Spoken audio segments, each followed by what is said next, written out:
Gather round, folks, and I'll tell you a tale of a guy and a couple of his friends that had an idea.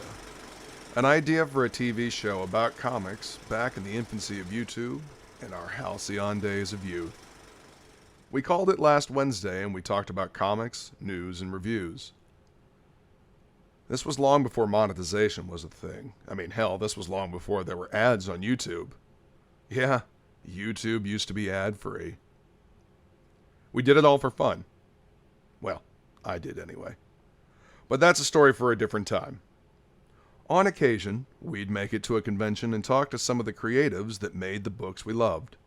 This is how I made friends with and got to interview some of my favorite people in comics. Speaking of which, prepare for incoming time capsule in 3, 2, 1.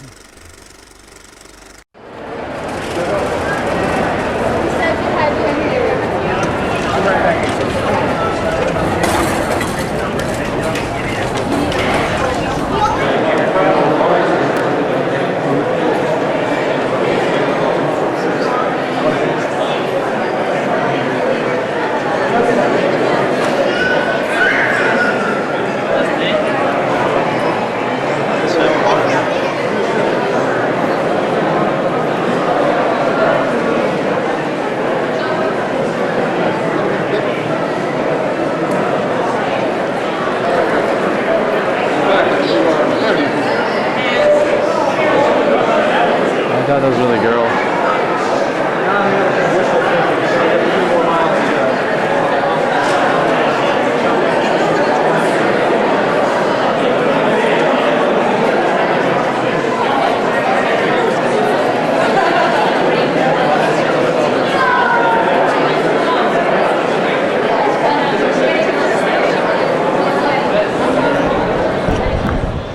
We're here at the preview night for San Diego Comicon, and we're here with a repeat interview, Mr. Chris Moreno. How you doing today, sir? Good.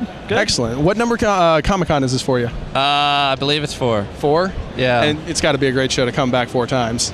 Yeah, it really is. It's one of those shows, and there's maybe a handful every year that are kind of like no other. I mean, they're really singular in terms of like what they offer and the fans and everything. And Comic-Con's definitely one of them. I think that's really why it keeps growing every year. So yeah, I hear that it's getting almost beyond control. It's almost like a town, an entire town just kind of invades San Diego. Excellent. For a short time. You know, I called it Burning Man. For fanboys. Nice. As a matter of fact, when we were walking over here and then catching the trolley, we saw a bunch of people with tees, so we knew, oh, well, let's follow them. They know where they're going, because this is our first Comic-Con, and we're very excited to be here. Oh, and we're cool. really excited to see people we've known and we've met before. So you're still working on Sidekicks. How's that going for you? Sidekicks going really well. We have the first issue of the new summer special came out, and then we also had the trade that collects all 5 issues of the first series. Excellent. And then, we're just going to plan on kind of doing them whenever. Me and Paul, our schedules both got really kind of busy in the middle of Sidekick. We also collaborated on some backups for World War Hulk Frontline, the book that he's writing right now for Marvel. Excellent. World War Hulk's going to be huge, it seems. So what's your take on World War Hulk? A buddy of mine, I remember when Planet Hulk was going on, and he was telling me a little bit about what happened, Hulk being shot into space and becoming a gladiator on another planet. And I remember the first thing I said to him was, man, when he gets back, he's going to be pissed. That's right. It's true. I mean, he's kicking ass all over the place. And he's already taken down Black Bolt of the Inhumans, and, he's supposed to be, like, the top-notch character. Yeah. Powerhouses are definitely be going down. Spider-Man's my favorite, but I really hope he wipes the floor with everybody, so... I think he will. Now, do you think that he should take down Xavier? Do you think Xavier had anything to do with it? Some people would say beating up a man in a wheelchair is a cheap shot, but I say why not? I'll go for it. Well, he's the Hulk. He can do pretty much whatever he wants, right? Yeah. You can't argue with the Hulk. Yeah, so he's already taken down Iron Man as well. So who do you think's next? Doctor Strange? Well, we've got some upcoming stories in which he kind of tangles with some characters that you might not expect. Ooh. So yeah, it's running issues 2 through 5 of Frontline. So There are 2-page backups right in the back. It's like a nice little after-dinner mint for all the other shenanigans that World War Hulk's going on. Excellent. It's like the endangered species that's going on in the X-Men books that Mike Carey's writing. Yeah. Excellent. Yeah, Marvel's been running a lot of really good backups in a lot of their books, too. I agree, and I really like to see that in a publisher. I love to see, like, you get a little extra bonus. It's like buying a DVD. You get the bonus features. Exactly. It's like buying a trade, you know, and getting the bonus features. Now, what was your favorite part of working on Sidekicks?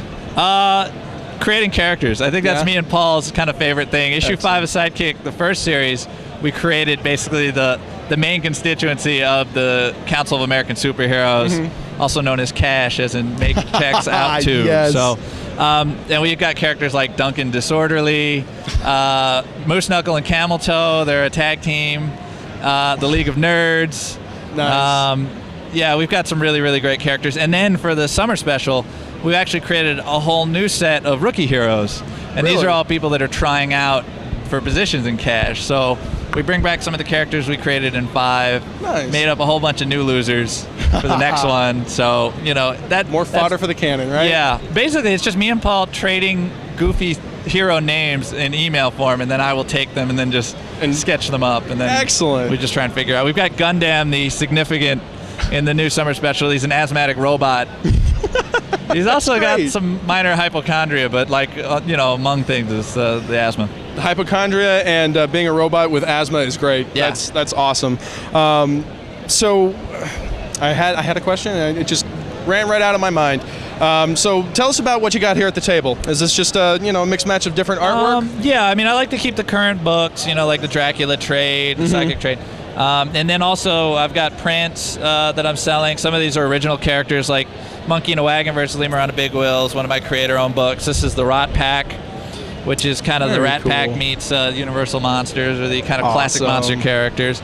And then in here I've got like original sketches and art that, you know, is available for sale. So excellent, excellent. Well, any plans after Sidekicks and your backup stories on World War Hulk? Yeah, I've got a few books coming out that I've worked on. I've got a book called Johnny Delgado is Dead that's going to be coming out through Top Cow, and that's a I believe it's 2 or 3 issue miniseries. I've got a story running in Teddy Scares Volume 2 from Ape Entertainment. Oh, wow. I just did a story in the new 24/7 anthology that Ivan Brandon and Andy McDonald from NYC Mech put out. Got a few more anthology things coming out. Nice. I've done some card sets for Inkworks. I know Shrek the Third set just came out, so I've done some sketch cards for that. And, excellent. I'm sure I'm probably blanking and missing just a few keep things. yourself busy, right? Yeah, pretty much. That's what it's all about. Well, thank you very much again, Chris. I really appreciate it. I will give you this hand. All right. And I will give you this hand. There we go. That's right. Switch Look out. at the double handshake. That's right. Quality gentleman right here. Come down to the San Diego Comicon. It's a great show. We're going to show you more, and I guess we'll be right back. Thanks again, Chris. All right. Thank you. Yeah, I guess I could pop some of this stuff out of here.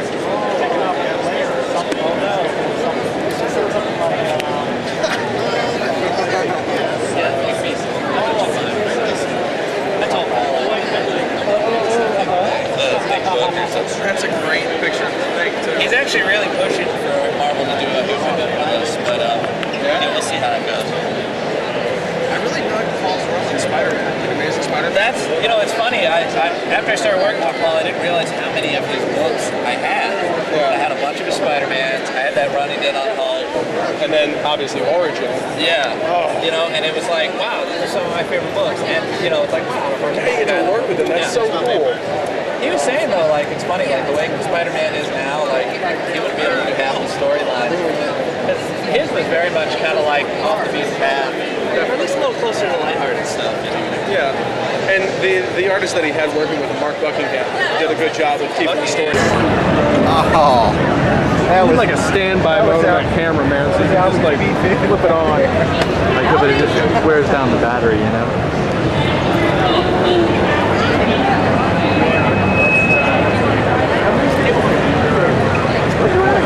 She's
We are still here at Comicon 2007, still in the preview night, and now we have another repeat interview. We met Jim McLauchlin here at MegaCon, and he has a few words to say about the Heroes Initiative.